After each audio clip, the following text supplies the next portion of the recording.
So, hi, welcome to R2E, and this is me, Ramanuj Raman, and you are here in the series on differential equations. So, in the last video, we talked about uh, talked about second order ODE with constant coefficient, with constant coefficients, right? We also talked about its solutions, and now in this video, we will do some examples. So, sorry. I'm having a little cold, but it's all right. So before solving some examples, I would like to introduce the idea of linear independence here first of all. So let me try to introduce the idea of linear independence before in a way that let's say you have a differential equation of some sort like this. So an yn plus an minus 1 yn minus 1 plus so and so on a naught y naught equal to, not y naught, just y actually, so equal to 0. So technically this differential equation should have n linearly independent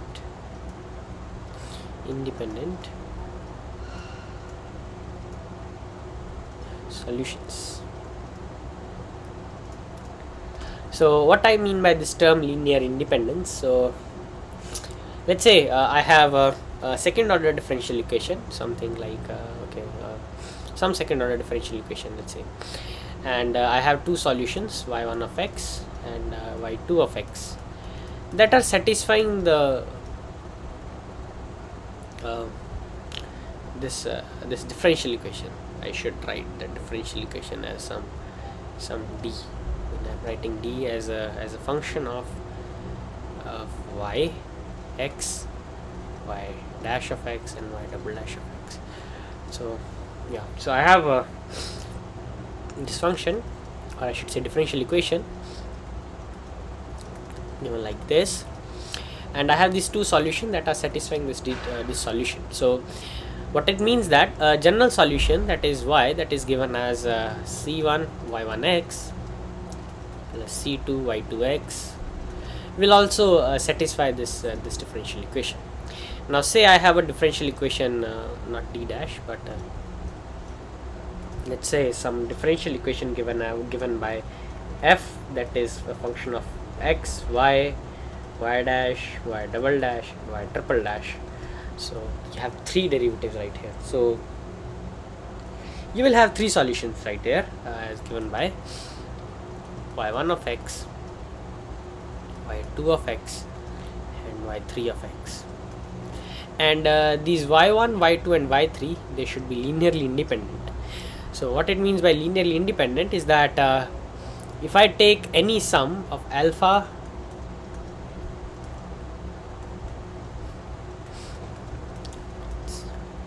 so this should hold actually. I mean, you put whatever alpha and beta you want, you will not get y3 of x. And to be more precise, the real mathematical definition is actually that alpha y1 of x plus beta y2 of x plus gamma y3 of x equals to 0 if this satisfies only if alpha equals to beta equals to gamma equals to 0. So they satisfy only if alpha, beta, and gamma are 0. So if this equation is satisfied only when alpha, beta, gamma are 0, irrespective of the value of y1, y2, and y3, then y1, y2, and y3 are said to be linearly independent. So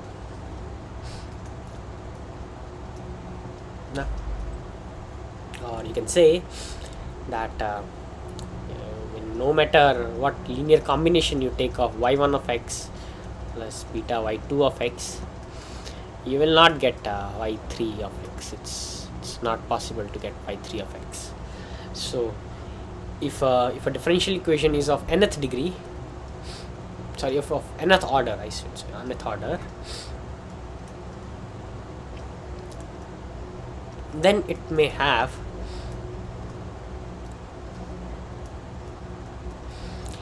n linearly independent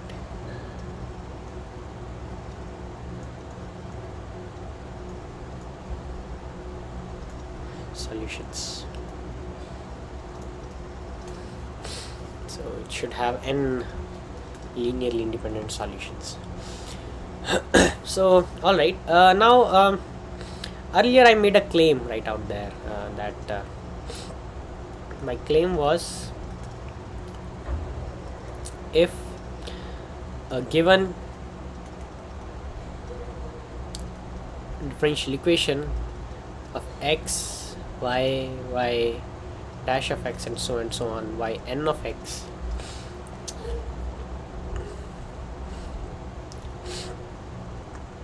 have n linearly independent solution,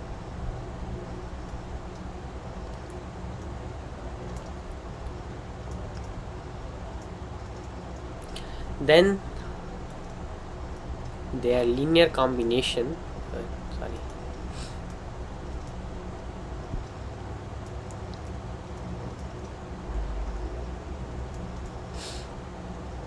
should also be a solution.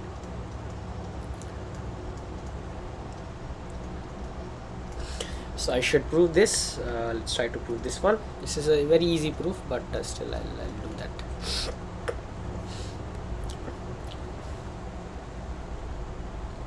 Okay, so let's say I have my differential equation given as, okay, let's use a summation notation. So summation n equal to 0 to, okay, I not I equal to 0, so I equal to 0 to n a sub I yi equals to 0. So this is my differential equation. So yi actually means d to the I upon dxi, so it means that I times derivative of that, right? So I hope you understand this thing. So yeah, so this is my differential equation, and I say that y1 of x satisfy this one. So what happens is that so if I put I equal to 0 to some n, so ai y1 of I equal to 0, this should also hold, right?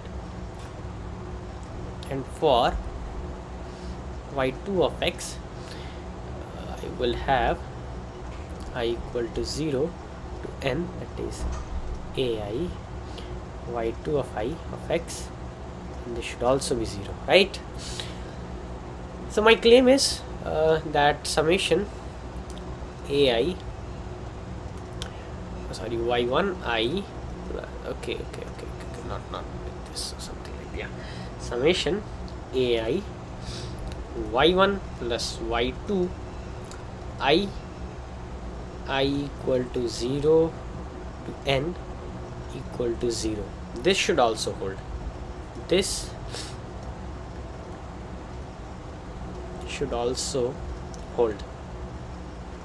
Let's try to prove this one. So this is easy, because then I can actually just write it as I equals to 0 to n. So this will become ai y1 to the power I plus summation equal to 0 to n, and again ai y2i equal to 0. Now this is also equals to 0, and this is also equals to 0, so this satisfies.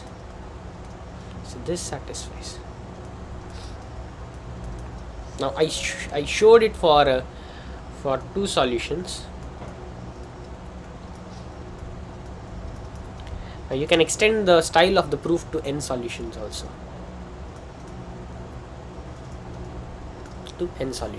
Alright. So there I introduced the linear idea of linear independence, and also the claim that linear combination also satisfy the solution. So for a second order differential equation, if you know the two solutions, then you know every solution, that then you know every possibility in which the differential equation can be satisfied. Alright, so well, main idea of this video was to do an example of the second order differential equation with constant coefficients. So let's try to do that one.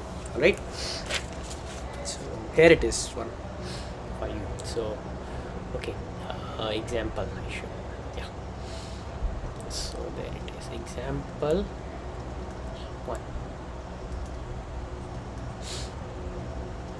So example 1 goes like y double dash of x minus of 5 y dash of x plus 6 y of x equals to 0.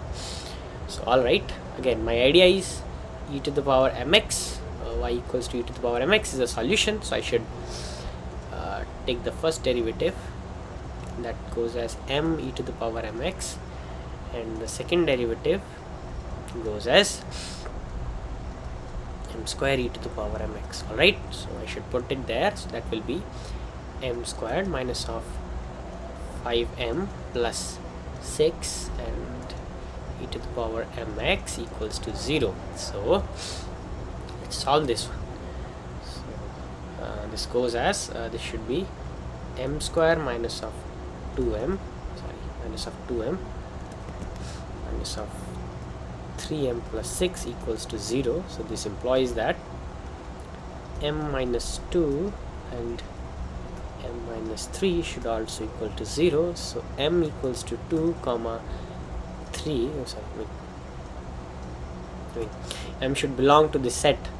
So the solution set will be e to the power 2x or e to the power 3x. Alright, so general solution will be just a linear combination, then that is a e to the power 2x plus b e to the power 3x. So that is the general solution. Alright, so let's do one more example of it.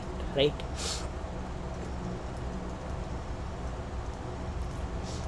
example 2, let's try to do this one. So now I have a differential equation that is given as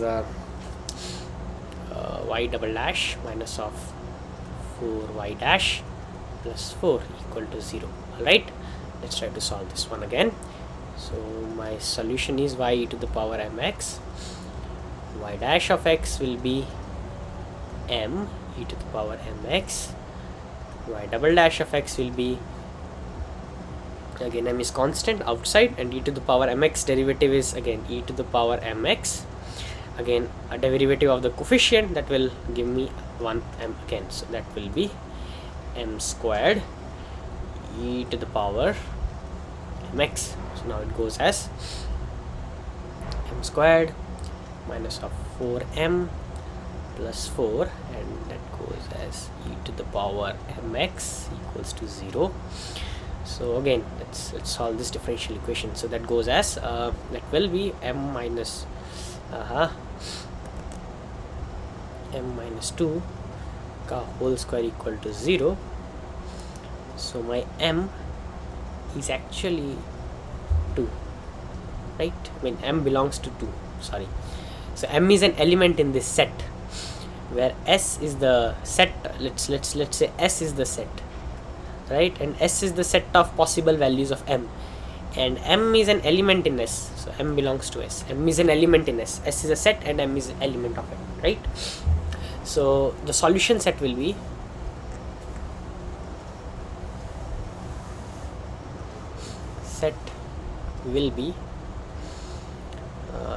solution set will be just e to the power 2x comma x e to the power 2x. Now how it came x e to the power 2x, this we'll talk about in some later on video, right? Not this one, I will not prove it in this one. This actually, there is a method in which if you know one solution, that is y1 of x, if you know y1 of x, you can actually find y2 of x. So yeah, this is also a method of solving the second order differential equation, that if you somehow can get y1 of x, say it from trial and error or whatever technique, then you can also get y2 of x. So that is something I need to prove. So alright, so let's try this one more example. So last one.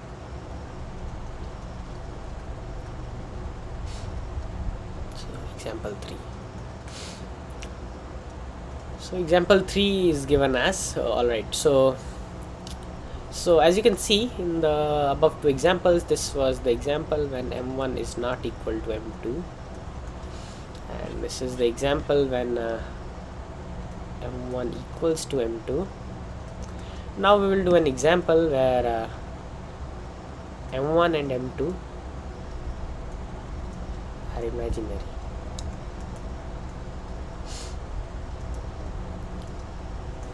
Well, for that I have to think a little bit for a differential equation. Just let me think. So it should be y double dash.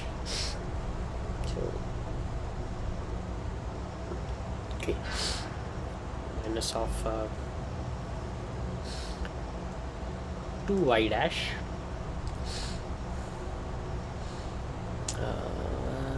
K4AC8.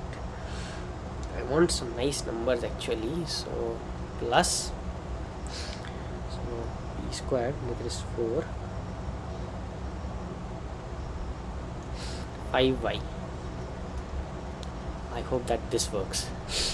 So alright, again let's do this one in a quick shot. So my solution will be y equal to e to the power mx. It's a second order differential equation, so this will immediately turn into something like this: m squared minus of 2m plus 5m. I mean, okay, over the practice you should be able to get directly to this, and then this was not 5m actually. Yeah, like things like this, right? You should directly be able to get here, right? Sorry.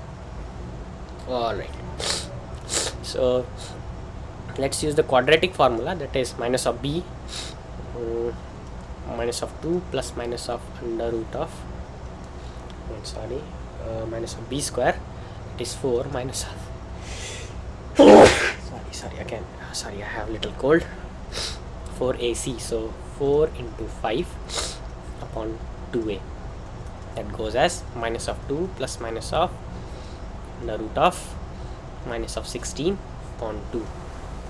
So that is minus of 2 plus minus of 4 iota upon 2. So that gives me 1 and that gives it 2. So the two solutions, m1 will be minus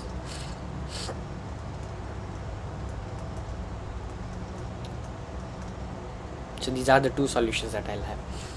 So my general solution will be y equals to e to the power minus x a sine of 2x plus b cos of 2x. So this is my general solution, and yeah, so we conclude here. Let's talk about some more general cases in the next video. Bye till then.